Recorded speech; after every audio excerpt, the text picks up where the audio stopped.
ஒரு கேஸுக்கு பெட்டிஷனராக யார் வரலாம், வாதி பிரதிவாதி யார் வரலாம்னா கேஸுக்கு சம்மந்தப்பட்டவங்க மட்டும்தான் வர முடியும். Which means the person who is relevant to the case. No way relevant to the case உள்ளே வந்தாங்கன்னா முதல்ல அதை அட்மிட்டே பண்ண மாட்டாங்க கோர்ட். சிபிஐ எப்போ அமைக்கப்படும், எந்த மாதிரி கேசஸ்க்கு அமைக்கப்படும் அப்படின்னா, அதாவது ரொம்ப இந்த மாதிரி காம்ப்ளிகேட்டடான கேசஸ்க்கு சிபிஐ அமைக்கப்படும். இன்னொன்று வந்து நம்ம சொல்லுவோம் இல்லையா, காவல்துறை மீது எங்களுக்கு நம்பிக்கை இல்லை. இந்த நீதிபதிகள் என்ன பண்ணியிருக்காங்கன்னா, மெட்ராஸ் ஹைகோர்ட் பதிவாளருக்கு வந்து ஒரு நோட்டீஸ் அனுப்பியிருக்காங்க. இந்த வழக்கில் இன்னும் உன்னிப்பாக கவனிக்க வேண்டியது என்னன்னா, இதில் ஈடுபட்டிருக்கக்கூடிய அந்த 2 சிபிஐ அதிகாரிகள் நினைக்கிறேன், அவங்க வந்து தமிழ்நாட்டுக்கு முற்றிலும் சம்பந்தமில்லாத ஆட்களாக தான் இருக்கணுங்கிறத ரொம்ப கவனமாக வச்சு, இதுக்கு வேற ஏதாவது சிறப்பு காரணங்கள் இருக்கா? சிறப்பு காரணம் போது அவைக்கா தரப்புல வந்து ராகவாச்சாரி அவர்கள் தான் வந்து அப்பியர் ஆயிருந்தாங்க. இந்த இடத்துல அப்பியர் ஆகும்போது அவர் சொன்ன விஷயம் என்ன அப்படின்னா, இடம் ஒதுக்கல, போதுமான பாதுகாப்பு எங்களுக்கு கொடுக்கப்படவில்லை அப்படிங்கிற ஒரு விஷயத்தை முன் வச்சிருந்தாரு. ஆதவர்ஜன் அவர்களும் இந்த இடத்துல அப்பீல் போட்டிருந்தார். விஜயும் நிர்வாகிகளும் அந்த இடத்தை விட்டு ஓடியதாக ஹைகோர்ட் சொன்ன கடும் கருத்துக்கள் வந்துட்டு இருக்கு. மேலும் கரூர் சம்பவம் திட்டமிட்டு ஏற்படுத்தப்பட்ட சதி என்பதை மறுக்க முடியாது. நாங்கள் இம்மீடியட்டாக அடுத்தடுத்து வந்துட்டு நாங்கள் போய் பாதிக்கப்பட்ட மக்களை பார்க்கணும்னு கேட்கும் போது எங்களுக்கான பெர்மிஷன்ஸ் டினை ஆகிட்டே இருந்ததுன்ற விஷயமும் அவங்க சொல்லியிருக்காங்க. கரூர் எங்கே வருது? மதுரை ஹைகோர்ட் ஜூரிஸ்டிக்ஷனுக்குள்ளே வருது. அப்படி இருக்கும் போது மெட்ராஸ் ஹைகோர்ட் தாமாக முன் வந்து ஏன் விசாரித்தார்கள் அப்படின்ற ஒரு விஷயம் கேட்கப்பட்டிருக்கு.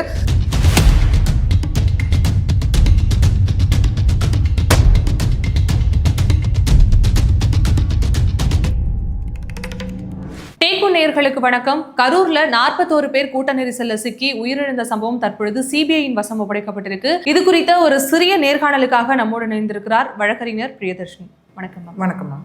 மேம், முன்னாடியே சொன்ன மாதிரி தான் தாவேகாவிலிருந்து தொடர்ந்து ஒரு அழுத்தமாக இருக்கட்டும், ஒரு மனு கொடுத்து இந்த விசாரணை இப்போ சிபிஐ கிட்ட போயிருக்கு. இப்போ வர காலகட்டங்களில் சிபிஐ இந்த விசாரணையை கையில் எடுக்கிற பட்சத்தில் என்ன கோணத்தில் இந்த விசாரணையை நகர்த்தி கொண்டு போவாங்க?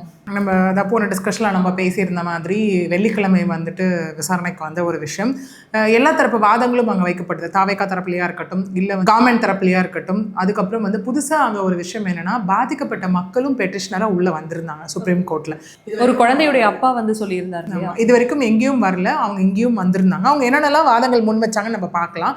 அதுக்கு முன்னாடி இன்றைக்கு வந்த ஜட்ஜ்மெண்ட் மார்னிங் என்ன அப்படின்னா, இல்லை சிபிஐ விசாரணைக்கு வந்து நாங்கள் உத்தரவிடுறோம் அப்படிங்கிற மாதிரியான ஒரு விஷயம்.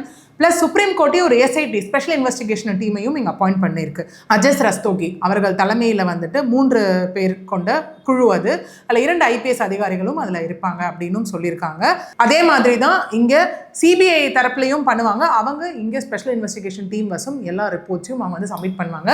அவங்க என்னென்ன கலெக்ட் பண்ணுறாங்க, என்னென்ன மாதிரியான என்கொயரிஸ் பண்ணுறாங்க அப்படிங்கிறத மந்த்லி ஒன்ஸ் இந்த சிபிஐ வந்துட்டு ஸ்பெஷல் இன்வெஸ்டிகேஷன் டீம் வசம் வந்து சப்மிட் பண்ணுவாங்க. இதில் இந்த ஸ்பெஷல் இன்வெஸ்டிகேஷன் டீம் வந்துட்டு கண்காணிக்கும் ஒரு விஷயமா இருக்குது. இப்போ தட் இஸ் மானிட்டரிங் பர்சன்ஸாக இந்த இடத்துல இருக்க போகிறாங்க. இப்போ வந்து நார்மலாக ஒரு கேஸ் எடுத்துக்கிட்டோம் அப்படின்னா, பொதுவாக போலீஸ் வந்து அந்த விசாரணையை தொடங்குவாங்க. அவங்களால அதை முடிக்க முடியாத பட்சத்தில், விசாரணை எதுவுமே இல்லாத பட்சத்தில் ரொம்ப பெரிய கேஸ்ன்றப்போ அது சிபிஐ கிட்ட போயிருக்கும். இவங்க இப்போ தான் ஸ்டார்ட் பண்ணியிருக்காங்க அப்படின்றப்போ இது சிபிஐக்கு போகிற அளவுக்கு எப்படி மேம் பாசிபிள் ஆயிருக்கு? இதே விஷயம் தான் இங்கேயும் வந்து ஒரு தரப்பு வாதமாகவும் வைக்கப்பட்டது அரசு தரப்புல இருந்து. சிபிஐ விசாரணைக்கு போகக்கூடிய அளவுக்கு இது முக்கியத்துவம் வாய்ந்த கேஸ் இல்லை அப்படிங்கிற மாதிரியும். பட் ஆனால் இங்கே ஒரு விஷயம் தான் என்னன்னா, இதில் நிறைய பேர் வந்து சிபிஐ விசாரணை வேணும்னு மனு போட்டிருக்காங்க. உமா வெங்கடேஷன் அவர்கள் வந்து அன்னைக்கு போட்டிருந்தாங்க இல்லையா, இதற்கு வந்து முழு காரணம் வந்து காவல்துறை தான் ஏற்றுக்கணும். ஸோ கேட்ட இடம் ஒதுக்கப்படவில்லை அப்படின்னு போட்டிருக்காங்க.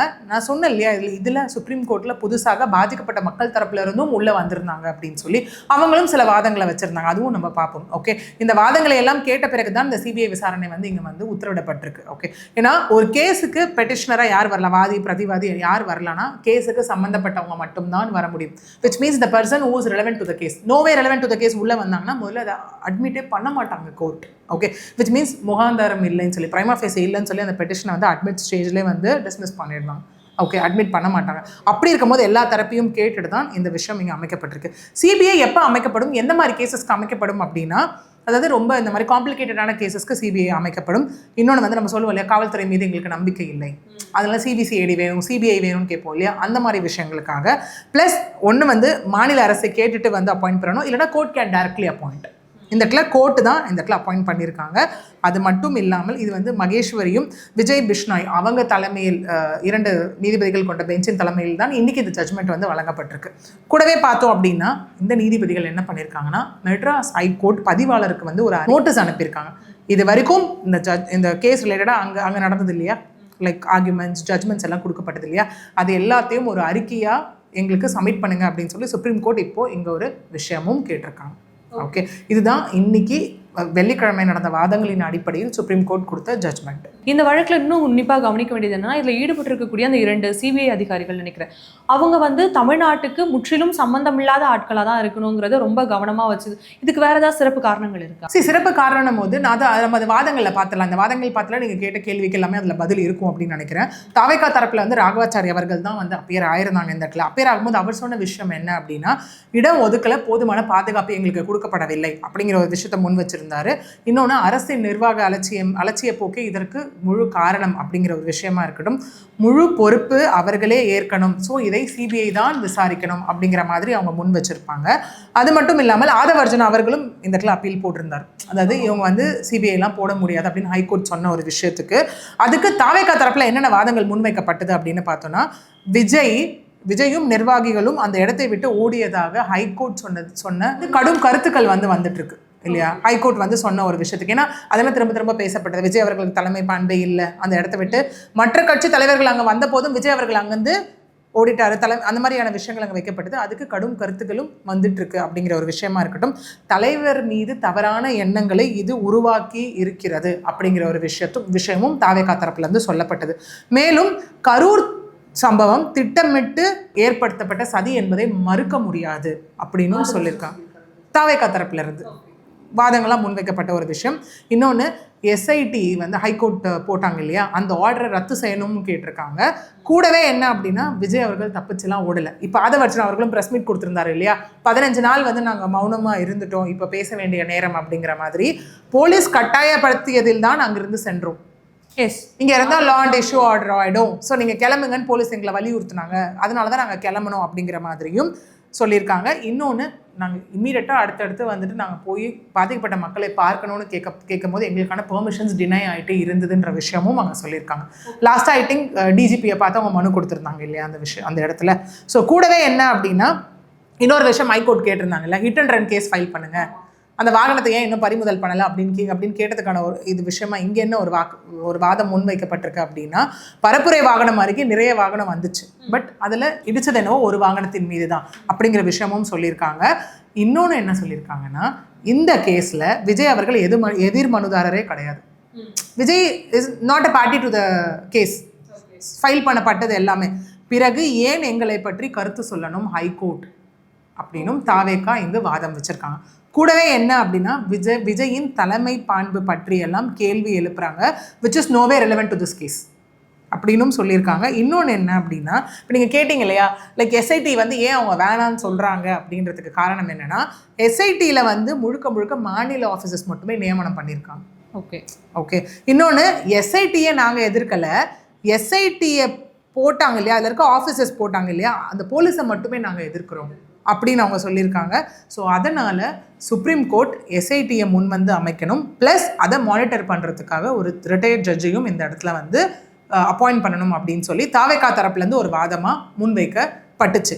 இதுக்கு சுப்ரீம் கோர்ட் அங்கே என்ன கேள்வி எழுப்பியிருந்தாங்க இந்த இடத்துல அப்படின்னா, கரூர் எங்கே வருது, மதுரை ஹைகோர்ட் ஜூரிஸ்டிக்ஷனுக்குள்ளே வருது. அப்படி இருக்கும் போது மெட்ராஸ் ஹைகோர்ட் தாமாக முன் வந்து ஏன் விசாரித்தார்கள் அப்படின்ற ஒரு விஷயம் கேட்கப்பட்டிருக்கு. கூடவே அந்த சேம் டே சென்னை அண்ட் மதுரையில் ஏன் வெவ்வேறு உத்தரவுகள் பிறப்பிக்கப்பட்டன, for the same case why 2 judgments, how 2 judgment has been made அப்படிங்கிற ஒரு விஷயமா இருக்கட்டும். ஹைகோர்ட் ஏன் தாமாக விசாரணைக்கு ஏற்றது அப்படிங்கிற ஒரு விஷயமா இருக்கட்டும். மதுரை ஹைகோர்ட் வழக்கை சென்னை தனி நீதிபதி ஏன் விசாரித்தார் அப்படிங்கிற ஒரு விஷயமும், இதில் தனி நீதிபதி தலையிட்டது தவறு அப்படிங்கிற ஒரு விஷயமும் இங்கே சொல்லப்பட்டிருக்கு. ஏன்னா நிறைய விஷயங்கள் அவர் மீதும் அங்கே கருத்துக்கள் வைக்கப்பட்டது இல்லையா, அதுக்கு அவரும் வந்துட்டு இந்த மாதிரி சோஷியல் மீடியாவில் தவறாக பேசுவது லைக் மன உளைச்சலாக இருக்கின்ற மாதிரியும் அவர் அந்த இடத்துல சொல்லியிருந்தார் இல்லையா. இன்னொன்று என்ன சொல்லியிருக்காங்கன்னா, சுப்ரீம் கோர்ட்டும் அந்த இடத்துல கேட்டிருக்காங்க, ரூல்ஸ் அண்ட் ரெகுலேஷன்ஸ் நெறிமுறைகளை வகுக்கத்தானே மனு தாக்கல் செய்யப்பட்டது, அந்த வழக்கில் எஸ்ஐடி விசாரணைக்கு எப்படி உத்தரவிடப்பட்டது. ஓகே, விச் மீன்ஸ் இனிமேல் இந்த மாதிரி ரேலியோ ரோட் ஷோவோ ஏதாவது பரப்புரை இந்த மாதிரி எது நடந்தாலும் அதுக்கு set of rules and regulations கொடுங்கன்னு தானே அந்த இடத்துல மனு சமர்ப்பிக்கப்பட்டது. அதற்கு என்ன அங்கே சொல்லப்பட்டது, இதுக்கு வந்து இப்போ எங்களால் முடிவு தெரிவிக்க முடியாது, ஆல்ரெடி அந்த மாதிரி ஒரு விஷயம் பெண்டிங்கில் இருக்குன்னு தானே சொல்லப்பட்டது. இதில் எஸ்ஐடி எப்படி வந்துட்டு, அதாவது தேர்தல் பிரச்சாரம் ரோட் ஷோ வழிகாட்டுதலுக்கான கேஸில் எப்படி எஸ்ஐடி ஃபார்ம் பண்ணப்பட்டது, இது எப்படி கிரிமினல் கேஸ் வழக்காக மாறியதுன்னு சுப்ரீம் கோர்ட் அந்த இடத்துல கேட்டிருக்காங்க. அது மட்டும் இல்லாமல் why high court has to say like their opinion or கருத்து ஆன் விஜய். ஓகே, கேஸ்க்கு ரெலவன்ஸே இல்லை அந்த விஷயம் அப்படிங்கிற மாதிரி ஒரு விஷயம் சொல்லப்பட்டது. இதற்கு அரசு தரப்புலேருந்து என்ன சொல்லப்பட்டுச்சு அப்படின்னா, இல்லை விஜய் இந்நாள் வரைக்கும் போய் அந்த மக்களை மீட் பண்ணவே இல்லை, அங்கே போவே இல்லை அப்படின்னு சொன்னதுக்கு திரும்ப அந்த இடத்துல சுப்ரீம் கோர்ட் ஜட்ஜஸ் என்ன சொல்லியிருந்தாங்கன்னா, this is no way relevant, இதை பற்றி ஏன் இப்போ பேசுகிறீங்க அப்படின்னும் சொல்லி அந்த இடத்துல வந்து ஒரு கேள்வியாக வந்து கேட்கப்பட்டது. ஸோ கூடவே இங்கே என்ன அப்படின்னா, இந்த விஷயங்கள் எல்லாம் தாவேகா தரப்புலேருந்து வாதங்களாக முன்வைக்கப்பட்டது. கூடவே வந்துட்டு ஜட்ஜஸ் அவர்கள் கேட்ட ஒரு விஷயம், அரசு தரப்புலேருந்து என்ன வாதங்கள் முன்வைக்கப்பட்டது அப்படின்னா, இல்லை மெட்ராஸ் ஹைகோர்ட் இதில் எந்த ஒரு உத்தரவையும் பிறப்பிக்கலை. ஓகே, சென்னை ஹைகோர்ட் வந்து விசாரிப்பதற்காக அதுக்கு மேற்கோள் இட்டு தான் வந்துட்டு இதை வந்து அறிவுறுத்தினாங்க அப்படிங்கிற மாதிரி அரசு தரப்பில் சொல்லப்பட்ட ஒரு விஷயமா இருக்குது. ஹைகோர்ட் தான் எஸ்ஐடியை அமைத்தது, இதில் போலீஸ் அஃபிஷியல்ஸை அதிகாரிகளை சந்தேகப்பட வேண்டிய ரீசன் என்ன இருக்குது அப்படின்னு சொல்லி அரசு தரப்பில் வந்து இங்கே ஒரு விஷயம் சொல்லியிருக்காங்க. அது மட்டும் இல்லாமல் ஹர்ஷா கார்க் அவர்கள், ஓகே, ஹர்ஷா கார்க் அவர்கள் வந்துட்டு சிபிஐயில் ஆல்ரெடி பணியாற்றிய அனுபவம் அவருக்கு இருக்குது, அதனால தான் அவர் தலைமையில் இந்த எஸ்ஐடி ஃபார்ம் பண்ணப்பட்டது. அது மட்டும் இல்லாமல் விஜய் வந்து தாமதமாக வந்ததே இந்த அசம்பாவித சம்பவம் ஏற்பட காரணம். கூடவே என்ன சொல்லியிருக்காங்கன்னா, 12 மணிக்கு வரேன்னு சொன்னவர் 7 மணிக்கு வந்தது தான் ரீசன் அப்படின்னு சொல்லி அரசு தரப்பில் சொல்கிறாங்க. கூடவே நான் இன்னொன்று சொன்னேன் இல்லையா, சுப்ரீம் கோர்ட்டில் வேற ஒரு டேர்ன் எடுத்திருக்கு அப்படின்னு. அது என்ன டேர்ன் அப்படின்னா, பாதிக்கப்பட்ட தரப்புலேருந்தும் இங்கே மனு தாக்கல் பண்ணப்பட்டிருக்கு. அதாவது பிரீத்திக் அப்படிங்கிற ஒரு பையன் வந்து இறந்துட்டாங்க இல்லையா, அவருடைய தந்தை பன்னீர்செல்வம் அவர்கள் வந்து எங்களுக்கு சிபிஐ விசாரணை வேணும், அப்பொழுதுதான் முழு உண்மை வெளியே வரும் அப்படின்னு அவர் ஒரு கேஸ் ரெஜிஸ்டர் பண்ணியிருக்காரு. அதற்கும் ஒரு விஷயம், அவங்களுடைய மனைவி ஆகிய ஷர்மிளா அவர்களும் இங்கே ஒரு விஷயம் சொல்லியிருக்காங்க. Single parent. ஆமாம், 8 வருடங்களுக்கு முன்பே அவர் என்னை கைவிட்டுட்டாரு, ஸோ கணவரால் கைவிடப்பட்டவர் என்ற ஐடி கார்டும் எங்கிட்ட இருக்குது, பணத்திற்காக மட்டும்தான் அவர் இந்த விஷயத்த பண்ணுறாரு அப்படின்னும் அவங்க வந்து அங்கே சொல்லியிருந்தாங்க. இங்கே கூடவே என்ன அப்படின்னா, இது ஒரு பக்கம், தாவேகா தரப்பு ஒரு பக்கம், கவர்மெண்ட் ஒரு பக்கம், பாதிக்கப்பட்ட ஒரு தரப்புலையும் சில வாதங்களை அங்கே முன் வச்சிருந்தாங்க. அவங்க என்ன முன் வச்சிருந்தாங்க, இங்கே வந்து அரசு தரப்பில் கேட்கப்பட்ட ஒரு அவங்க வாதங்களை முன்வைக்க அரசு தரப்புலேருந்து என்ன கேட்கப்பட்டது அப்படின்னா, இவங்க ஹைகோர்ட்டுக்கே வரல, இவங்க ஏன் டைரெக்டாக சுப்ரீம் கோர்ட்டுக்கு வந்தாங்க அப்படின்னு கேட்கப்பட்ட கேள்விக்கு இவங்க என்ன சொன்னாங்கன்னா, கவர்மெண்ட் தரப்பு நெஞ்சில் ஈரம் இல்லாமல் வாதிடுகிறது. ஓகே, ஏன்னா நாங்கள் குழந்தைங்களுக்கு இறுதி சடங்கு செய்வோமா இல்லை ஹைகோர்ட்டுக்கு போவோமா அப்படிங்கிற ஒரு வாதத்தையும் அவங்க முன் வச்சிருக்காங்க. அது மட்டும் இல்லாமல் கூட்டம் அமைதியாக தாங்க நடந்துட்டு இருந்துச்சு அந்த இடத்துல, டில் போலீஸ் லத்தி சார்ஜ் பண்ணுற வரைக்கும். அதுதான் காரணம் அப்படின்னும் சொல்லியிருக்காங்க. இன்னொன்றும், இந்த கூட்ட நெரிசலில் 41 பேர் உயிரிழந்திருக்காங்களே, ஏன் ஒரு காவல் அதிகாரிகளுக்கு கூட ஒரு சின்ன அடி கூட படலைன்னு கேட்டிருக்காங்க. கூட்ட நெரிசல் தானே, ஏன் படலை அப்படிங்கிற ஒரு விஷயம் கேட்டிருக்காங்க. அது மட்டும் இல்லாமல் சம்பவம் நடந்த மறுநாள்லேருந்து அந்த அத்தாரிட்டிஸ் ப்ரெஸ்ஸை மீட் பண்ணாங்க இல்லையா, மீட் பண்ணும்போது போலீஸ் மேலே எந்த மிஸ்டேக்கும் இல்லைன்னு தான் திரும்ப பேசிக்கிட்டு இருக்காங்க. ஓகே, ஸோ இதில் எஸ்ஐடி புதுசாக என்ன பண்ணிட போகிறாங்க ஓகே அப்படிங்கிற ஒரு விஷயம் அவங்க வாதங்கள் முன் வச்சிருக்காங்க. கூடவே 30 பேரை ஒரே நைட்டில் ஏன் போஸ்ட்மார்ட்டம் பண்ணணும், அதுக்கு இவங்க தரப்புல ஏதாவது விளக்கம் கொடுத்துருக்காங்களா இருக்கு. அந்த போஸ்ட்மார்ட்டமும் ஏன் காலையில் 5 மணிக்குள்ளே முடிக்கப்பட்டு ஏன் அந்த உடல்கள் எல்லாம் எரியூட்டப்படணும். ஓகே, இப்பேற்பட்ட அவசியம் ஏன் வந்தது, எங்கிருந்து வந்ததுன்ற மாதிரி எல்லா விஷயங்களும் அங்கே வந்து வாதங்களாக வைக்கப்பட்டது. இதற்கு சுப்ரீம் கோர்ட்டும் என்ன உடனடியாக கேள்விகள் கேட்டாங்கன்னா, ஜட்ஜஸ் அவர்கள் அந்த இடத்துல ஒரே இரவில் 30 பேருக்கு போஸ்ட்மார்ட்டம் எப்படி பாசிபிள் ஆச்சு அப்படிங்கிற கேள்வி கேட்கப்பட்டது. எங்கே இடம் இருக்குது, திடீர்னு அவ்வளோ டாக்டர்ஸ் எங்கேருந்து வந்தாங்க அப்படிங்கிற கேள்விகள் அவங்க எழுப்பியிருந்தாங்க. அதுக்கு அரசு தரப்பு என்ன சொல்லியிருந்தாங்க அப்படின்னா, இல்லை ஒரு ஹாஸ்பிட்டல் இல்லை, பல ஹாஸ்பிட்டலில், கரூரில் இருக்கக்கூடிய பல ஹாஸ்பிட்டலில் உடற்கூறாய்வு நடந்தது. ஓகே, மொத்தம் 220 டாக்டர்ஸ் வந்தாங்க. இந்த பரப்புரை அந்த இதுக்காக வந்தவங்க அப்படியே ஹாஸ்பிட்டலுக்கு அனுப்பப்பட்டுட்டாங்க. அவங்க உறவினர்கள் கேட்டுக்கொண்டதின் அடிப்படையில் தான் கலெக்டர்கிட்ட பெர்மிஷன் வாங்கிட்டு இது நடந்துச்சு அப்படிங்கிற மாதிரி ஒரு விஷயங்கள். இன்னொன்று, அவங்க என்ன சொல்கிறாங்கன்னா, தடியடி நடத்தப்பட்டது, லத்தி சார்ஜ் நடத்தப்பட்டது அப்படின்னு சொல்கிறது எல்லாமே குற்றச்சாட்டு அப்படிங்கிறதும், கூட்டத்திற்குள் ரவுடிசம் புகுந்தாங்கன்னு சொல்கிறதுக்கு எந்த மாதிரியான ஆதாரங்கள் இருக்குது அப்படின்னும், விஜய் அவர்கள் தண்ணி பாட்டில் வீசியதே வந்து இந்த கூட்ட நெரிசல் ஏற்பட்டது அப்படின்னும், ஸோ இதனால் இம்மீடியட்டாக கவர்மெண்ட் கூட ஃபார்ம் பண்ணல, ஹைகோர்ட்டே தாமாக முன் வந்து தான் இந்த எஸ்ஐடியை வந்து ஃபார்ம் பண்ணாங்க அப்படின்னும், அரிய கேசஸ்க்கு மட்டும்தான் சிபிஐ விசாரணை கொடுக்கப்படும், அதாவது ரேர் கேசஸ்க்கு மட்டும்தான். அப்படி இருக்கும் போது அப்படின்னு சுப்ரீம் கோர்ட் தீர்ப்பே இருக்குது. இப்போ வந்து நீங்கள் சிபிஐ விசாரணைக்கு உத்தரவிட்டால் கூட்டாட்சிக்கு எதிரானதாக மாறும் அப்படின்னு அரசு தரப்பு கோரிக்கை விடுத்து அவங்க வாதங்களை அவங்க முன்வைத்தாங்க. கூடவே அவங்க என்ன சொன்னாங்க அப்படின்னா, நாங்கள் வைத்த வாதங்களை நாங்கள் வந்துட்டு ஆவணங்களாக சப்மிட் பண்ணுறோம் அப்படின்னு சொன்னாங்க. இதுக்கு ஜட்ஜஸ் அவர்கள் என்ன சொன்னாங்கன்னா, ஓகே எல்லாரும் வைத்த வாதங்களை ஆவணங்களாக சப்மிட் பண்ணுங்கன்னு சொல்லியிருந்தாங்க. இதுதான் வெள்ளிக்கிழமை நடந்தது. அந்த ஆவணங்களை எல்லாம் சரிபார்த்து விட்டு நாங்கள் ஜட்ஜ்மெண்ட் கொடுக்குறோன்னு சொன்னதின் விளைவாகத்தான் இன்றைக்கு எஸ்ஐடியும் ஃபார்ம் பண்ணப்பட்டது, சிபிஐ விசாரணைக்கும் உத்தரவிடப்பட்டிருக்கு. தமிழக அரசு வந்து கேஸை வந்து ஸ்டார்ட் பண்ணிட்டாங்க இல்லையா? இப்போ வந்து இந்த பிரச்சனை போயிட்டு இருந்தாலுமே இவங்க ஒரு கோணத்தில் ஸ்டார்ட் பண்ணியிருக்காங்க. இப்போ இவங்க என்னென்ன விசாரிச்சிருக்காங்களோ அந்த ஆதாரங்கள் எல்லாத்தையுமே சிபிஐ வசம் ஒப்படைப்பாங்க. ஆக்சுவலி இப்போ அதுதான் ஒரு விஷயம். சிபிஐ உள்ளே போகும்போது ஓகே எஸ்ஐடியை இனிமேல் விசாரிக்க வேணான்னு சொல்லி அதை கலைக்க போகிறாங்களா அப்படிங்கிறதும் இங்கே ஒரு கொஸ்டின் மார்க் தான் இந்த இடத்துல.